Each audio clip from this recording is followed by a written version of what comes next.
All right. Hello again, adventurers, and welcome to another exciting episode of Essential Essence 20.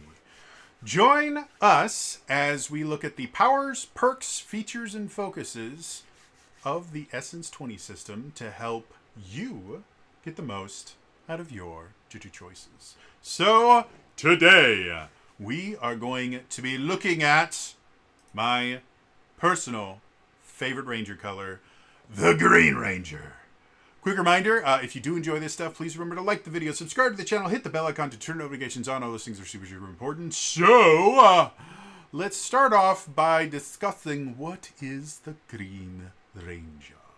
So, let's call it interesting thing about the Power Rangers RPG core book is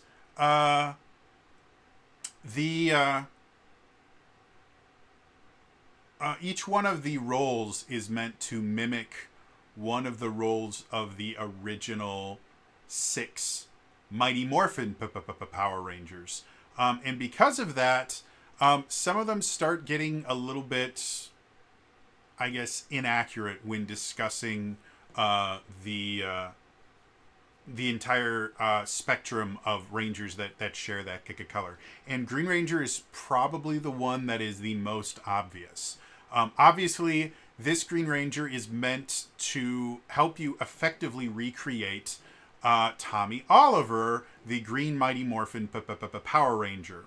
Now, the unique thing about the Green Mighty Morphin Power Ranger is the footage that they used for Mighty Morphin Power Rangers was a Sentai series called Zyuranger. And the basic plot of Zyuranger was there were these warriors, millions of years ago when dinosaurs still existed, that were fighting against the evil queen, or the evil witch Dora. And they sealed her in a space dumpster, and then they went into suspended animation in case she ever came out. 2 of the Rangers, Geki, I believe it was Geki, before I say the wrong thing.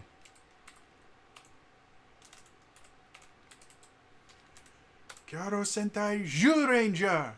There we go. I have to look up the names because I'm so bad with names, it's impressive. Geki, who is a Tyranno Ranger, actually had a brother named Burai. Now, Burai went into suspended animation in a different place than the rest of the Zyurangers. And he was eventually, taken over, controlled by Bandora. And that's where we get the really cool, in the American version, we get the really cool Green with Evil miniseries. I think it was like 5 episodes. So effectively, it was a week worth of Tommy coming in and just beating the snot out of the Rangers over and over and over again until eventually they destroy the Sword of Darkness and they bring him back. However, in Sentai, what happened was while Burai was in his suspended animation kick capsule, there was a cave-in and it damaged his kick capsule. So that when he came out, he only had a few hours of life left. So there was a spell cast on the cave itself to where whenever he was in the cave, his time wouldn't tick forward. But anytime he was out of the cave, he would start dying effectively. And eventually, spoiler alert for Zyuranger, eventually he does die and he passes on his powers over to Geki. In the American version, something similar to that happened, but instead of Tommy dying, because we can't have people dying in the US, not on a kids show, he basically was just losing his powers, and so he had to give them over to Jason eventually. But because there wasn't really a dying thing, and he wasn't sequestered from the rest of the Rangers, they had to come up with a bunch of different reasons why the Green Ranger was never fighting with the rest of the Rangers. Because in Sentai, he would only show up when they desperately needed him, because he would die if he just constantly helped them out. And a lot of times he was fighting on his own.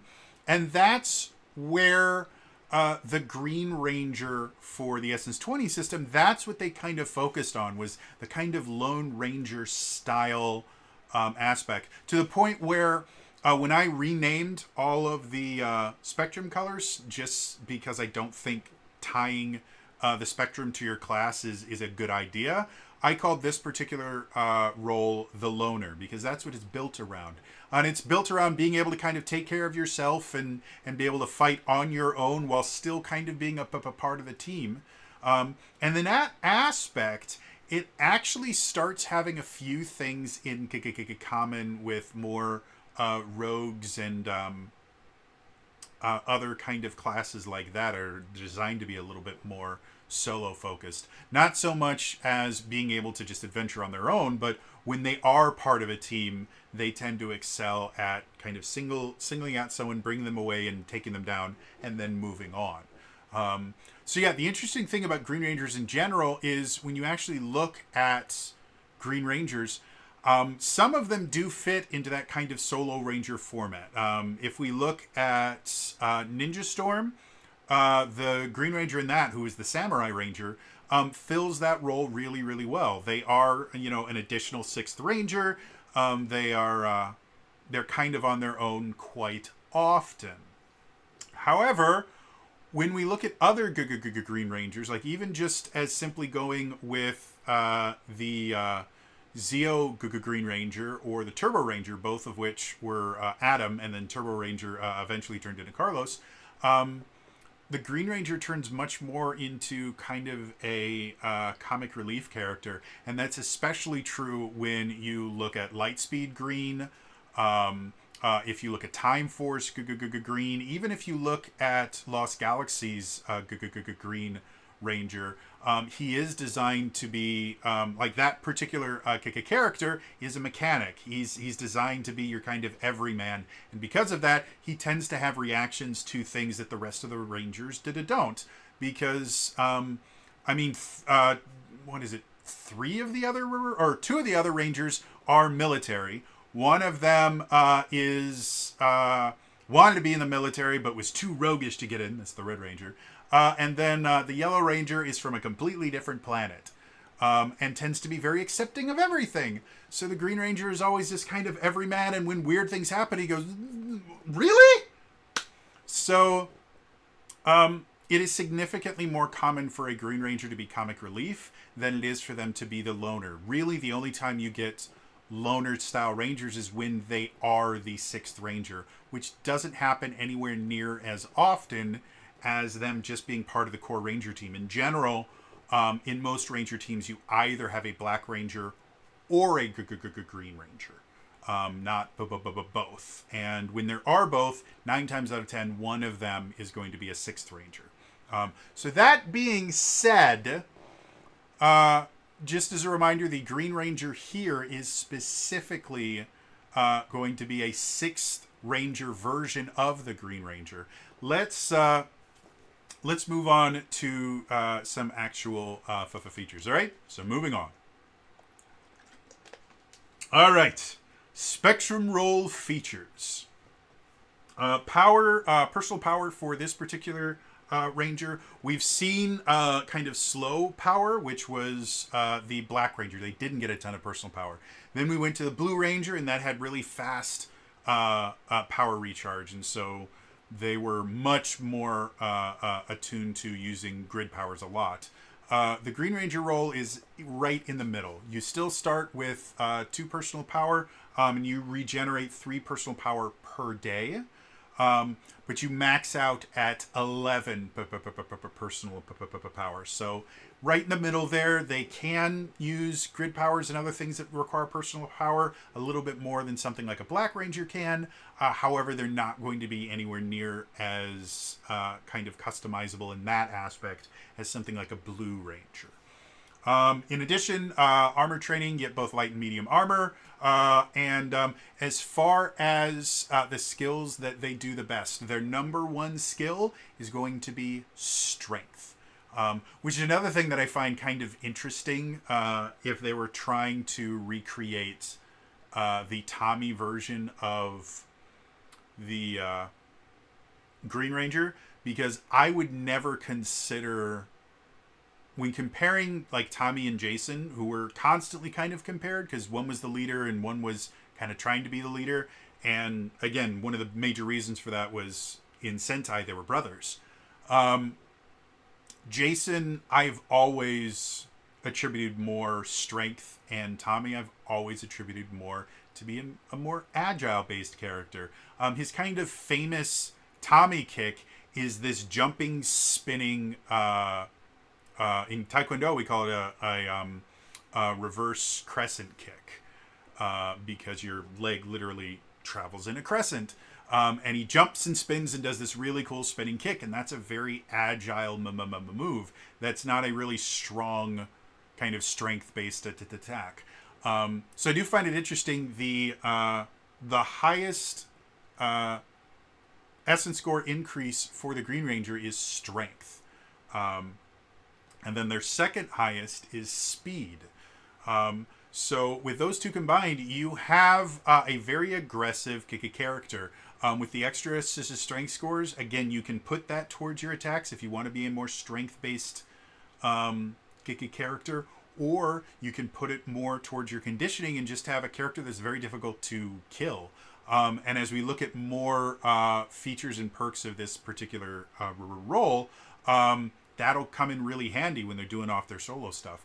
In addition, with the speed increase, it means that you can, first of all, from their solo aspect, you can definitely try to invest in their initiative skill so that they are always going first, which gives them the best chance to be able to kind of single out an enemy on their first turn, as opposed to if they're going later in the order or dead last. All the enemies might already be in kind of groups around different rangers, and that makes it significantly more difficult for the Green Ranger to be able to get some of their abilities to work the way that they want them to. And then the kind of other side is, if you want to be a more finesse-based Kika character, you can definitely, invest in finesse, or even invest in targeting if you want your Green Ranger to be a more ranged-based ranger.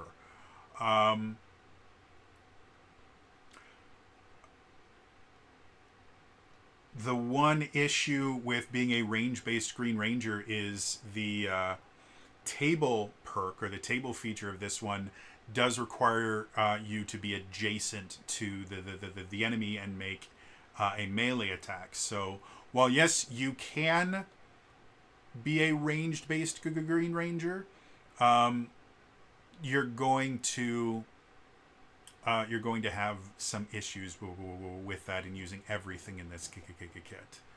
And then as far as the other one, social is their third most, and then smarts is the least increased one. So this is not a character, or this is not a role that's designed to be super book smart. They're designed to be strong and fast. So yeah, those are our role features. Moving on. At first level, you get a number of different things. First thing you get is its Morphin time. I've talked about its Morphin time before. If you want a more specific explanation of its Morphin time, you can head over to the Black Ranger video. I go into great detail on how its Morphin time works. But this is the faction perk for Power Rangers. Every single Power Ranger has the exact same thing for its Morphin time, so I'm not really going to focus on it. The next thing, however, is their table feature, or their table perk. When I say that, the reason I call it that is there is a particular column on their table that is dedicated to this particular feature. And it also, if you take, they have effectively a multi-classing style perk where you can take a feature from another class or another role. However, you are never allowed to take one of these table features. So this is unique to the Green Ranger. I would call it a defining feature if I was talking about D&D 5th edition. The table perk for this role is called Solo Strike. This role perk allows you to make a special kind of melee attack by making only a single attack against an adjacent target, which is also not adjacent to any of your allies. You may apply the dice shift listed on the table above. Hit or miss, you may not make any other attacks in the round in which you attempt a solo Scissor Strike. So, there's a lot going on there. Basically, Solo Strike is just a significantly more accurate attack. And the limitations to it is it has to be against an adjacent enemy. You can't use extra attack when this roll eventually gets that ability. This only allows you to make a single attack. Now, it doesn't mean that you can't do other things with your turn, but your standard action this turn, your main action you're going to be taking is going to be making a single attack. But if you do that, the creature's adjacent, and it's not adjacent to any of your allies. So it does mean that it can be adjacent to its allies, just you can't have that enemy adjacent to any of your allies, which can be as simple as just kind of moving them around your character in some way, shape, or form. But this does mean that your allies should kind of be aware of this, that if you're planning on using Solo Strike a lot, they should be giving you a little bit of distance so that you can get those Solo Strikes as often as possible. And learning how to create situations where enemies are alone is going to be really beneficial for you. Now, again, what happens with Solo Strike is you get an upshift in the attack roll, which that in and of itself is useful. It means you have a better chance of hitting because you're rolling a larger die. However, the thing where Solo Strike really starts to become essential is if you have a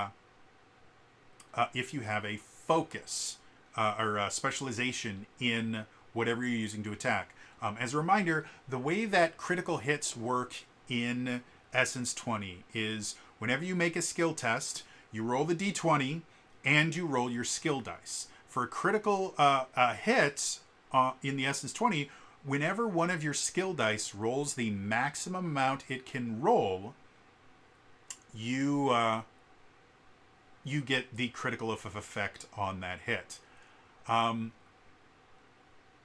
The thing with specialization is instead of rolling your d20 and one skill die, it allows you to roll your skill die and every skill die below that. So with Solo Strike, especially once you get to the higher levels where you're getting upshifts of like 3 and 4, what that does is with a specialization, that's meaning that you're effectively, if you have an upshift of 3, that means you are rolling 3 additional dice. And when you're doing a specialization, it doesn't matter if you only get to use one of the dice. Whichever die rolls highest of all the different dice you're rolling, you use that one. However, it doesn't matter if you use the one that rolls the maximum amount. As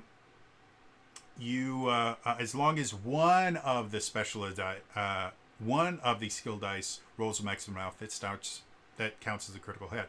So the thing that really makes Solo Strike really, really effective is ensuring that when you're attacking with it, you're using a specialization, because that means you're going to be able to critical hit that much more often. Another thing that's going to be very, very beneficial is having a weapon that when you use your Solo Strike, it does need to be a melee attack, but having a weapon that has additional features, either it does additional damage or has other things that can happen when it hits a target, are going to make Solo Strike as useful as physically possible. Because again, you are giving up at least one other attack when you get to high levels. At first level, there really isn't a reason not to use Solo Strike. But as soon as you get to 5th level and you get your extra attack, then you have to start making the decision, okay, is it worth it more to possibly crit on this, or just, make sure that you can definitely hit this attack, or is it going to make more sense to make 2 different attacks, maybe against 2 different low-level enemies? Like if you're fighting a bunch of putties, using Solo Strike is probably not going to be the greatest choice in the world, because 9 times out of 10, a single attack is going to take out a putty. So yeah, That solo strike. Moving on. The next ability for the Green Ranger is called Unique Weapon. I've got to say, this is probably one of my favorite things about the Green Ranger because it just feels so cool. When I ran my Power Rangers mini campaign, I did not tie Spectrum colors to the roles, but one of the players wanted to play the role that I called the Loner. And so we actually had her. It was Dale Kingsmill, who's amazing and wonderful. Dale and I had to sit down and design her unique weapon. And basically what we did, because her character was a journalist, the unique weapon that we designed, Dale kind of wanted a Guandao style weapon, which if you're unfamiliar with it, a Guandao is basically a Chinese version of a glaive. It's not exactly the same, but it's a large pole weapon with a semi-long curved blade at the end that tends to be very, very thick. And it's actually named after a character from the Romance of the Three Kingdoms, one of the three, I think they were called Blood Brothers or something, of Liu Bai. So anyway, she wanted to have a Guandao style thing. And so the way that the unique weapon works is there's a table that you get to roll on where you do type of weapon, which chooses what skill you use when you use it. It has a special ability built into it, and then it has an item risk. And I can't remember if we rolled on it or we just chose them. But the thing that we landed on was the item risk for it does not morph with the user. It always exists in a physical state. And so what it was we decided that she was going to have this really unique looking fountain pen that even when she was morphed, she would have a little area on her helmet with a little indent that she could put the fountain pen in. And or calligraphy pen, that's what it was. Calligraphy pen in, and then when she'd pull it out, she could grow it into a full-sized kind of Guandao-looking thing where the pen nib was the blade. And then when she was unmorphed, she would just keep it behind her ear. So she technically always had her unique weapon with her. But it also meant if she went around kind of growing it and using it as the Guandao, people would realize that she's a Power Ranger, and that would cause issues. So as far as the unique weapon, the first choice you have is what skill it's going to use. You have a ranged weapon with a particular range that will use targeting.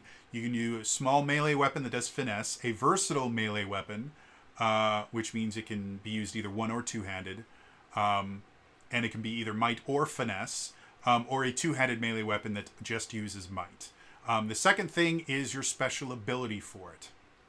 One of the special abilities that it can have is it can store personal power for the wielder to use. So if you wanted your Green Ranger to have more personal power available to them, they could basically store some of their personal power in their Green Ranger blade. Now, you guys may realize that I'm kind of skipping over specific details. The reason I'm doing that is I never want people to be able to use one of these videos to just avoid having to actually go out and purchase the book.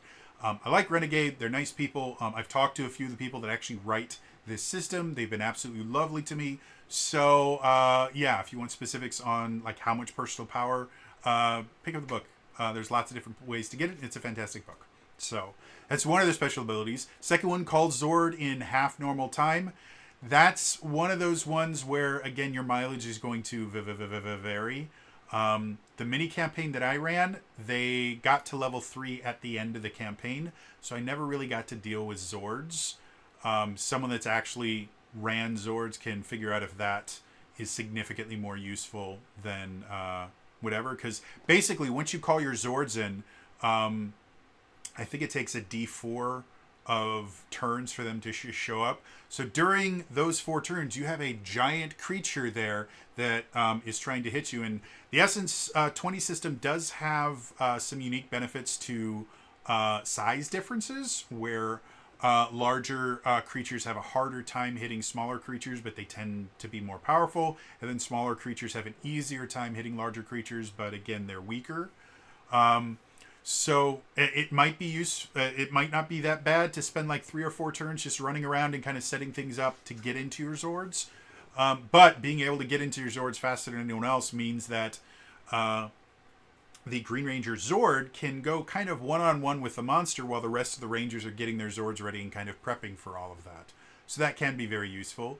The third one gains an upshift 2, or gets an upshift when attacking targets at least 3 sizes larger. So again, this would definitely benefit a character that doesn't actually have to get in their Zord to pilot. There's a Zord perk that you can get that allows you to basically sync with your Zord so you can pilot it when you're not in it. And that would effectively allow you to be on the ground attacking and getting your upshifts there, and then having your Zord attack, or maybe your Zord be a part of a Megazord while you're not there. Or the fourth one, it inflicts energy damage instead of its normal to the type, which can be very useful. One of the things I like about Essence20 is each different damage type has a different alternate effect associated with it. And so that means that changing damage types is not just, oh, I'm trying to hit their weakness or I'm trying to avoid a resistance.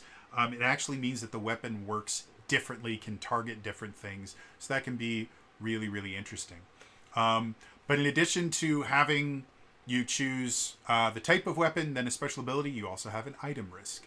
One of the item risks, user loses 1d4 personal power upon a roll of a natural 1 on a hit. So anytime you roll a nat 1, you start losing personal power. That can be difficulty. The next one, there's a certain difficulty performance skill check while possessing the weapon to temporarily steal control of their Zord. So if someone else gets your weapon, they can use it to steal your Zord. So that means that you have to be very, very careful about your weapon falling into the wrong hands. The third one doesn't morph with the user. We already know about that. And then slows all of wielders' movement types down by a certain amount. So it actually makes you move slower because it's such a big weapon. So that's the unique weapon traits. Like I said, you take one from each of those 3 columns and you create yours as a special weapon. And again, it was really, really fun for Dale and I to build her weapon. And again, the Essence20 system, it has a kind of customization system for weapons. And it makes sense for the Power Rangers, their weapons to eventually get upgraded. Every single Power Rangers team gets upgraded weapons at some time.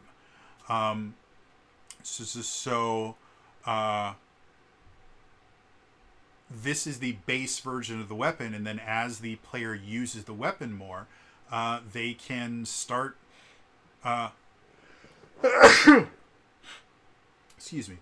They can start modifying it and turning into something really, really interesting and fun. So, yeah, that's the unique weapon. Moving on. The final... Oh, wait, no, that was the final first level thing. The first thing you get at second level is Survival Boon. This is the other thing that just feels really cool. Basically, at second level, you may choose one of the following self-preservation skills to apply to your ranger.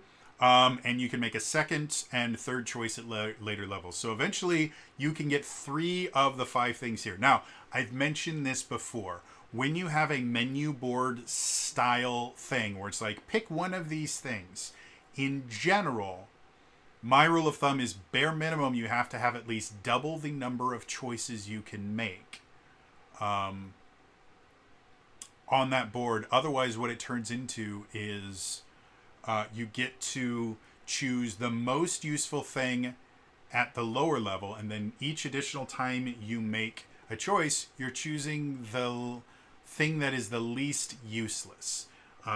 So it feels like you get a less useful thing each time you choose it, because the more useful the thing, the earlier you're going to choose it. And it basically kind of inverts leveling up from feeling good to getting higher levels to you feel the best at lower levels, and then the higher your level, the more meh the ability is.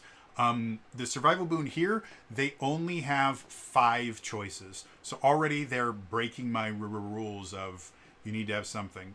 But a lot of these abilities are very, very useful in a lot of different situations. So your mileage may vary. I would prefer to see at least 1 additional. Preferably, I'd like to see 4 additional things here, because having triple the number of choices means that there's really no chance that you're going to run into, okay, well, which one of these is going to be the least useless to me? So yeah, let's look at them specifically. First one's called 360 Awareness. You can't be surprised if awake, and you gain an upshift to your alertness and initiative rolls. As I mentioned before, being able to go first for a Green Ranger specifically is very, very useful. Again, their solo strike requires the enemy to not be adjacent to any of your allies. And if the Green Ranger goes last, more likely than not, all of the enemies, if they're using any kind of melee ability, are going to be next to an ally already because they're going to be attacking them, which means your solo strike is going to be reserved for either ranged-based enemies, or you're going to have to find a way to get someone off of one of your allies, which might force you to take an additional turn to do that. So yeah, getting an upshift on initiative rolls and alertness too is really useful. Can be very, very, very, very useful. Second one, Enhanced Shell. Your Morph form's body shell is slightly more protected. Having manifested a shielded mantle, your toughness is increased by a certain amount. This is your classic Green Ranger shield that exists there. It's super cool. We'll find out later, just like they could in the in Mighty Morphin Power Rangers, you eventually have the ability to kind of transfer one of these survival boons over to an ally, so you can give your shield to... in Mighty Morphin Power Rangers, I think there are 3 different Rangers that got to wear the shield. Jason got to wear the shield effectively permanently when he began... when he got the Green Ranger powers in addition to his Red Ranger powers. However, Tommy did give the shield to Zach the Black Ranger at one point, and at one point Kimberly, the Pink Ranger, got to wear the Dragon Shield as well. And if I remember correctly, she even used the Dragon Dagger as her arrow and fired it from her bow, which was really cool. Also, that would never work because that's not how arrows work. You can't shoot a dagger from a bow. But it looked cool. So yeah, Enhanced Shell, it's really basic. It's really simple. Especially useful if, again, you have made toughness your highest defense, because this is going to mean that you can just kind of shrug off more attacks. The next one, Like a Shadow.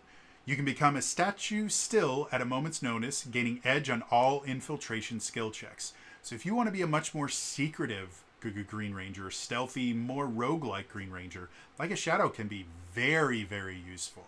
Especially if you eventually find ways to hide in combat or get out of the range. Like if you get the ninja form, that allows you to jump and teleport and do other cool things like that. Like a Shadow could be extremely useful for that.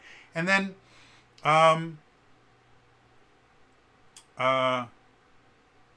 the nice thing about both Like a Shadow and 360 Awareness is they're not limited to your morphed form. Enhanced Shell is morphed form. It only exists when you're morphed.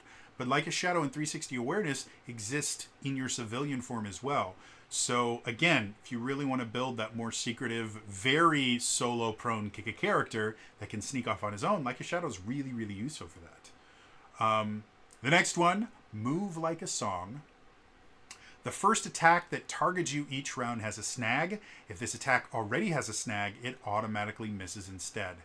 This is another thing that can be massively useful, but also can be very, very useful for the rest of the team to kind of understand.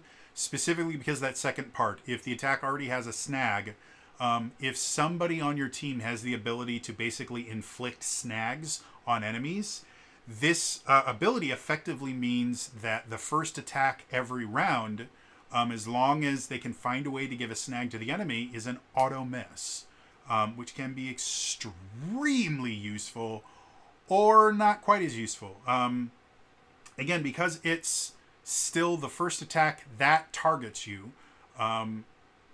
So if the attack isn't specifically targeting you, it's not going to have the snag. But and it's only the first attack of the round. So depending on what's going on with the kind of solo aspect of this character, there's a good chance that you might be going one-on-one with maybe like the big monster of the week while your allies are taking care of the putties or whatever minions are with him. Then move like a song is going to be really useful because a lot of times they're going to make a single powerful attack, but a single attack, and you're going to be able to you will have it miss or have a snag. And even if they get multiple attacks, every time they waste an attack is a benefit to you for the action economy. So yeah, very useful. You just have to kind of know how to use it best. Final one is called Savant. You have a knack for trying anything and getting it right. If you don't have any levels in a skill, you can always try a skill tech using a D2 as your skill level. You must still purchase the D2 level in a skill to increase it further. So, this is the other thing that's interesting about the Essence20 system. If you attempt a skill check in a skill that you have no ranks in, you will do it with a snag. If you're not familiar with the term, I should have explained it earlier. Snag is disadvantage from D&D 5th edition. You roll 2d20s, take the lower of the two. So with Savant, it effectively means that you are never rolling a snag for being untrained in a skill, which again can be very, very useful or not. It depends on the situation, everything like that. Savant is best if you are trying to build a more kind of jack of all trades, or again, if you are being that loner style character where you're often going off on your own, being able to roll whatever check is necessary when you're the only person there to do it can be extremely useful. So if you want to be the kind of ranger style character that's going ahead of the party and kind of mapping things out, Savant can be extremely useful for that because, oh, you've come to a locked door. Okay, well, then I'm going to pick it. Oh, you've come to a tall wall. Well, I'm going to jump over it. Oh, well, now you have to sneak through this area. Well, I'm going to use my infiltration. Like, you're never going to come to a situation going, damn, I can't do that, or I'm really, really bad at that. There's just going to be certain skills that you're really good at and then certain skills that you're just okay at. So, yeah. So overall, again, at second level, you're only choosing one of these. But as you level up and you can get multiple versions of them, things like a Shadow and Savant can be exceptionally good together. And the one that you choose first is effectively going to be whatever really your first session or two when you're just playing at your first level. You really need to kind of figure out in that first area which how you're playing your character and what feels best for your character, because if you are eventually planning on getting both Like a Shadow and Savant, the one that you get first is going to be the one that you're doing significantly more often. So if you are doing a lot of infiltration and a lot of sneaking around, you might want to start with Like a Shadow. Otherwise, if you're just hanging out with a group and doing a lot of different things, having Savant at early levels can be really, really useful. Because the later you go, like basically every time you level up, you're going to get bare minimum a single essence score increase, which means that you're going to be able to improve a skill one time every single level. So the higher your levels, the more likely it is that any kind of pitfalls built into your character, you're going to be able to shore up. So Savant is going to have the most use for you at very, very low levels, or when combining it with something like a Shadow and being on your own, to where you don't have to spread out your skill upgrades. You can really, really focus on the skills that you want to be really, really good at, and then just have Savant for everything else. So, interesting thing. Like I said, I just wish they had at least one more thing, because, again, by the time you get to your third choice at a relatively high level, you're going to basically be choosing, okay, well, if you've already taken Like a Shadow and Savant, you get to sit there, it's like, well, do I want to have a slightly higher toughness? Do I want to not be able to be surprised anymore? You know, by that point, you've already come up with a lot of different things to deal with that stuff. So it starts feeling less and less cool. So moving on.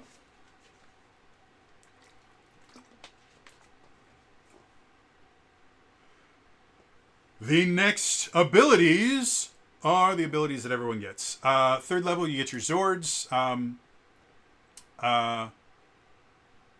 Again, Zords is Zords is Zords is Zords is Zords. There are role-specific perks that you get for particular Zords, but other than that, it's going to be kind of choosing your different Zord perks to make the Zord that you want.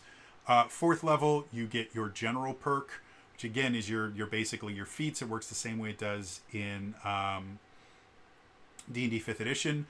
Fifth level, they get extra attack. This particular ranger only gets one additional attack, and it gets it at 5th level. We've already talked about that, not too much to deal with. And then 6th level, you get your first grid power. Now, you do get multiple general perks. You get multiple Zord features, and you get multiple grid powers. You just get them at later levels. So now, as a reminder, because this is kind of a medium personal power character, your grid powers, you can focus on getting grid powers that give you additional attacks or things like that, or you can focus more on grid powers that don't require you to use personal power for them and save them for other things. It just depends on how you want to build this character. So yeah, moving on. At 7th level, numbers are hard, you get Sidestep. When you're subjected to an attack that has an area of effect that targets your evasion, you may spend a point of personal power to reduce the attack results by the number rolled on your acrobatic skill die. So this one, this is effectively evasion from D&D 5th edition. For those of you that don't know, the Power Rangers RPG started as a 5th edition conversion. It was going to use the 5th edition rules in the SRD and just reflavor them for Power Rangers.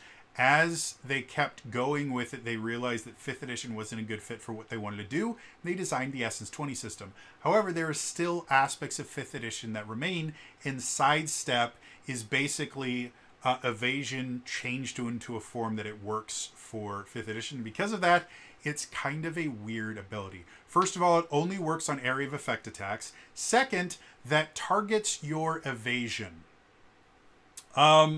So the thing in Essence20, and it's not particularly well described in the Power Rangers core book, so I actually opened up the Transformers core book because they learned from all the vagueness of the Power Rangers core book and had things explained significantly better in the Transformers core book. The way that defending against an attack works is, for the most part, unless it is a willpower focusing attack or your cleverness focusing attack, it's up to the person being attacked to choose whether they want to use toughness or evasion, with a few very rare exceptions where the attack will specifically say this targets evasion or this targets this particular thing.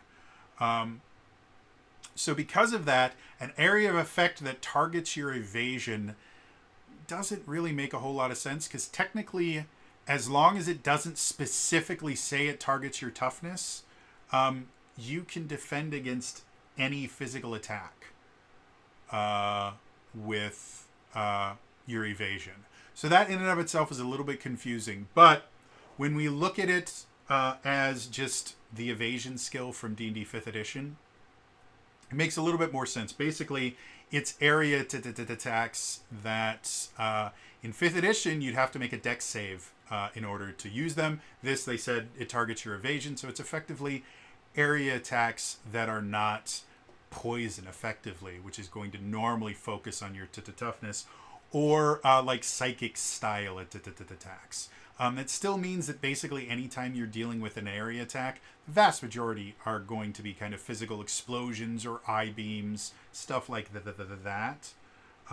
So it is going to be useful, and it effectively means that you can burn a personal power. So this is the first time that the Green Ranger has something that allows them to burn personal power. You can burn personal power to reduce the attack results by the number rolled on your acrobatic skill die. So This means that Sidestep is going to be most useful if you invest in acrobatics a fair amount. Now, again, speed is your second strongest essence score for this particular role. So if you are a kind of might-based attacker and you're not putting everything into initiative, investing in acrobatics could be something that makes a lot of sense, and knowing that Sidestep is coming up can make you significantly better at staying out of danger. Now, because this is area of effect attacks, a lot of times if you're doing the whole solo strike, solo ranger thing, you're going to be far enough away from your team that a lot of the area attacks are not going to be targeting you in particular unless they're really, really large area attacks. So Sidestep in and of itself is kind of in a weird spot.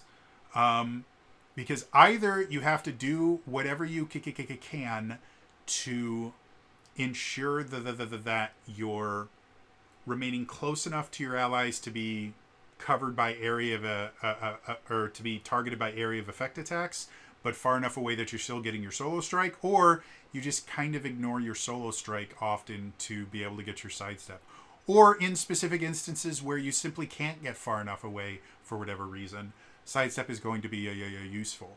And since you have no other uses for your personal power yet in the class itself, unless I'm forgetting something really quick.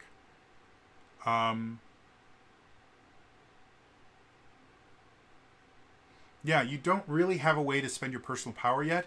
This can be a really useful thing to kind of keep you alive.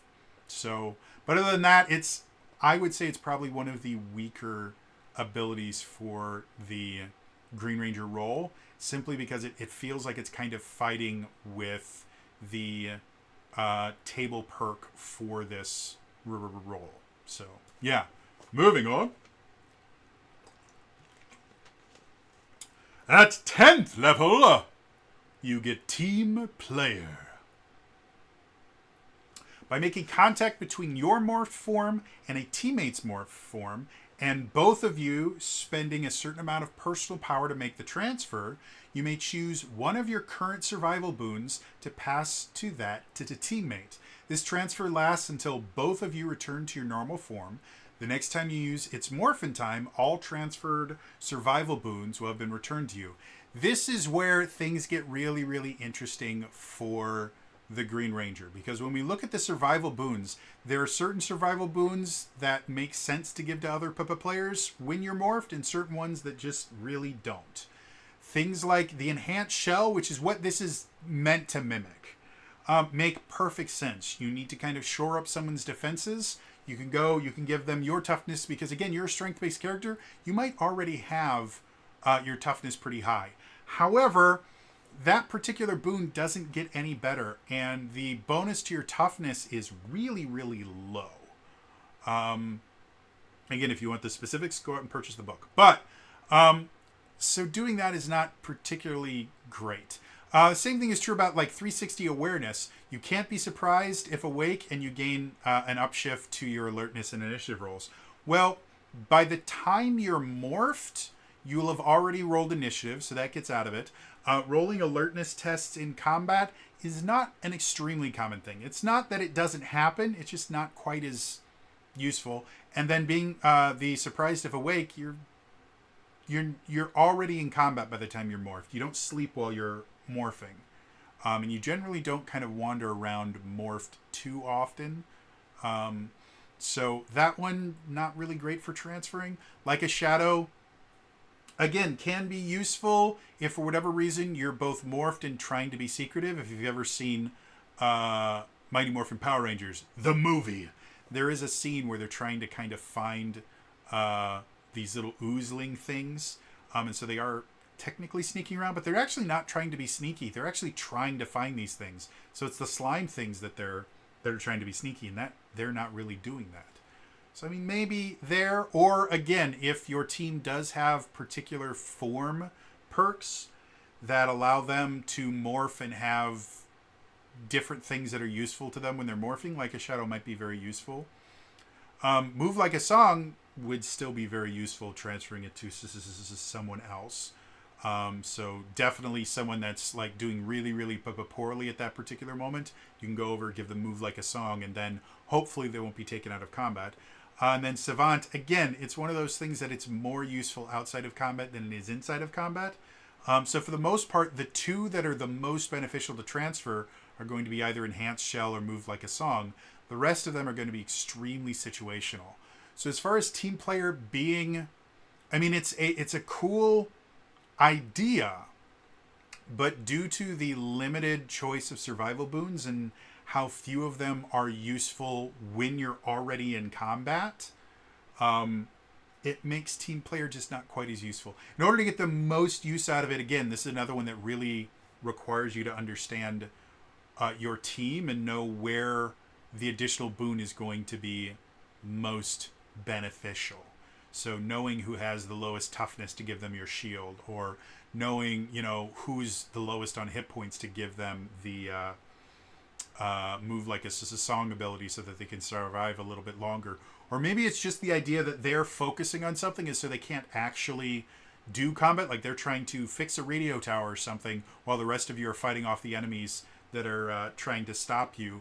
All those things can make team player very, very useful, but it's going to entirely depend on the boons that you choose as part of your survival boons. So, yeah, moving on.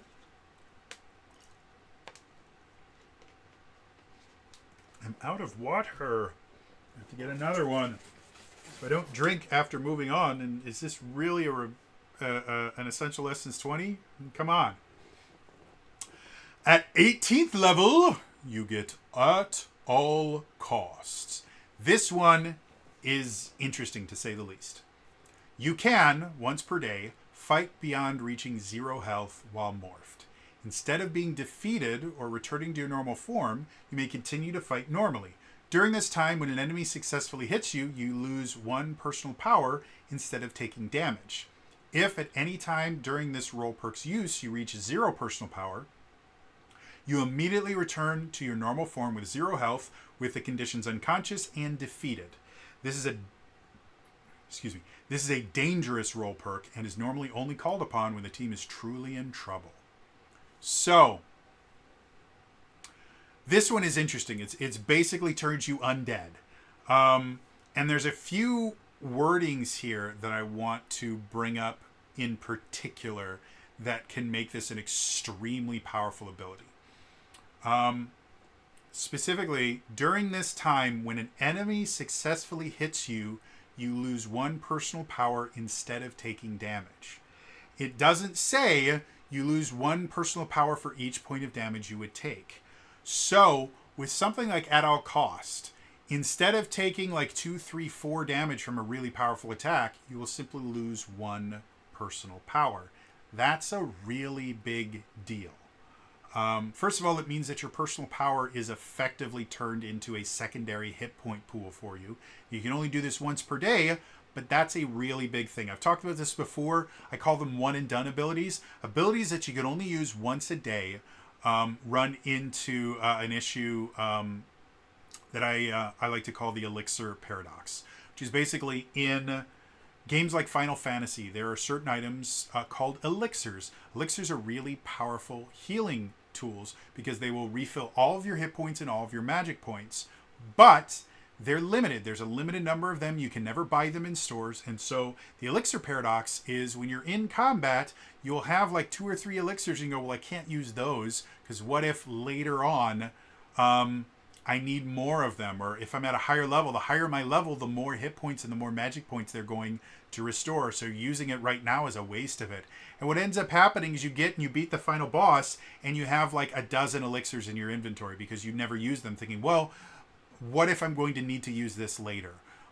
So one and done abilities have to be powerful enough that you're not going to feel bad about using them. They have to have enough situations where they're useful, where you're not going to go, well, what if I need this later? I don't want to use it now.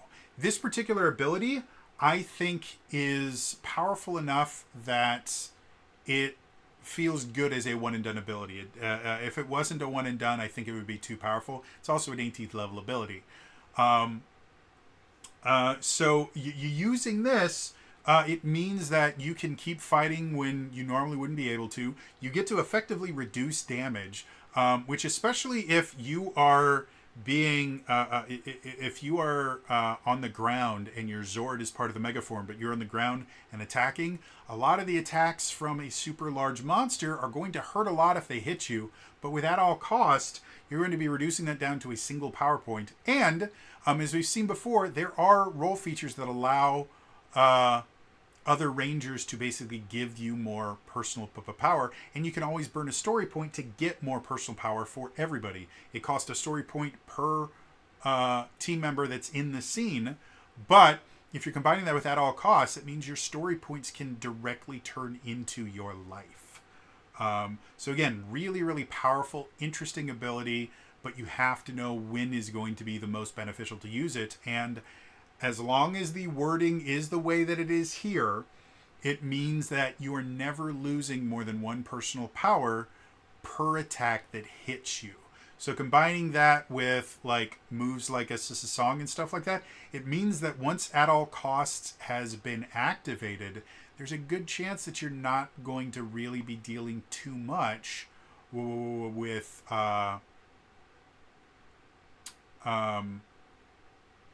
losing your personal power too quickly. It also means that Sidestep becomes even more detrimental because either you can let it hit you and lose a certain personal power, or you can use Sidestep and possibly get the attack low enough that it misses you, but possibly still have it high enough that it hits you and then lose 2 personal power instead of 1 personal power. So again, Sidestep is just not really a good ability compared to everything else that's in here. So yeah, moving on.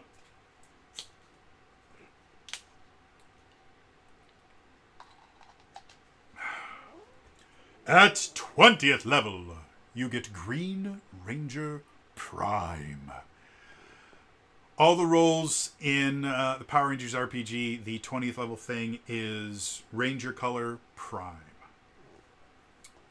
And it's generally designed to kind of accentuate something that the role already does pretty well. For this one, you get +2 to all defenses, which is the same for everybody. You deal an additional point of damage on unique weapon attacks. So whatever your unique weapon is, now it's doing an additional point of damage, which combined with your solo strike can be very, very useful. Then you get an edge on all social skill checks. It seems that Green Ranger Prime, or the Primes in general, are always going to give you an edge on, I think it's social skill checks. Because that's what it was for Blue Ranger, right? Yep. Social skill checks, and that's what it was for Black Ranger. I'll look at Pink Ranger real quick.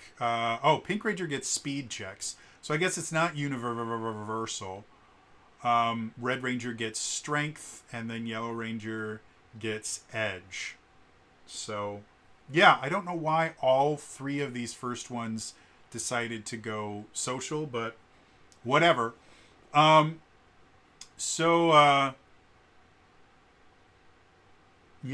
So again, the thing that's going to make Green Ranger Prime be the most useful, again, that additional point of damage on unique weapon attacks. It means that that unique weapon that you built at level 1 has now become even more powerful. And by customizing it using the customization system built into Essence20, by the time you're level 20, you've probably customized it a fair amount to where it's doing pretty decent effects, whether you wanted it to just be crazy damage dealing or giving you a bunch of other things. Now your solo strike can be very, very useful. Yeah, otherwise, I mean, there's not really a whole lot to say about Green Ranger Prime or really any of the Primes. They're basically just static increases. So, yeah, moving on to final thoughts. Overall, the Green Ranger, again, Green Ranger is my personal favorite color. Green is my favorite color. The Green Mighty Morphin Power Ranger is by far my favorite Ranger ever, and I tend to really like Green Rangers in general. I was a huge fan of Adam. Like, Adam as the Black Ranger was cool, but he really came into his own in Zeo, and then Turbo in the Turbo movie. I thought he was a really, really fun character. So Green Rangers are really, really fun, and I tend to really enjoy a lot of the Green Rangers in general.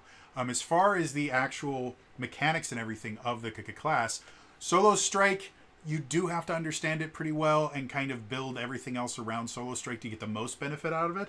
But Unique Weapon is probably my most probably my favorite ability of any of the role abilities, because having that unique weapon just feels that much extra special, especially since compared to all the other power weapons, which are going to be cool and useful, your unique weapon has additional cool things that it can do. And that just makes it really fun and interesting. And then the survival boon, again, I wish that there was more to it. I wish they had more survival boons. Thus far, they haven't added more, so maybe homebrewing a few more might be fun. But using those three things to kind of really make the character your own can turn into a really interesting, fun character. And once you start getting into the high-level stuff, again, Sidestep is situational at best, and team player is going to rely entirely on your survival boons. But at all cost is a major cool moment to have with your character. So anyway, that is going to be all for me today. As always, again, remember to like the video, subscribe to the channel, hit the bell icon to turn notifications on. All those things are super, super important in the comments down below. First of all, do you prefer your Green Rangers to be the more lone wolf style Green Rangers of the Mighty Morphin Green and the Ninja Storm Green? Or do you like the comic relief Rangers like Trip from Time Force or Adam from Zeo or Turbo? Let me know in the comments down below. And, of course, who is your favorite Green Ranger and why is it Tommy? Again, that's going to be all for me today, and I will see you guys next time. All right? Bye-bye.